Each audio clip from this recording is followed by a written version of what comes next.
আগের মিনি ব্লগে তো তোমরা অলরেডি দেখেই নিয়েছো, আমরা স্টেডিয়ামের ভেতর সিট খুঁজতে, খুঁজতে ঢুকে গিয়েছিলাম। এরপর ঢুকেই বেবো আমার মাথায় কেকেআরের ওই ব্যান্ডটা বেঁধে দিচ্ছিল।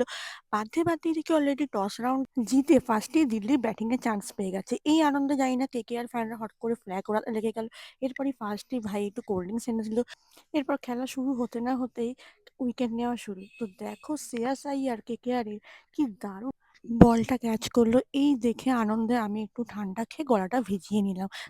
শাহরুখ খানকে তো কোনোদিনও সামনাসামনি দেখতে পারবো না, তাই বড় স্ক্রিনে দেখি নিজের স্বাদটা মেটালাম। আর একটা করে পরপর উইকেট নেওয়ার আনন্দেই আমিও ফ্ল্যাগ নিয়ে নাচতে শুরু করে দিলাম। এরপর দিল্লির ব্যাটিং চান্স শেষে ভাইয়া শুরু মিলে নিয়ম থেকে কিছু খাবার এনেছিল। আর স্টেডিয়ামটা দেখো কত সুন্দরভাবে সেজে উঠেছিল।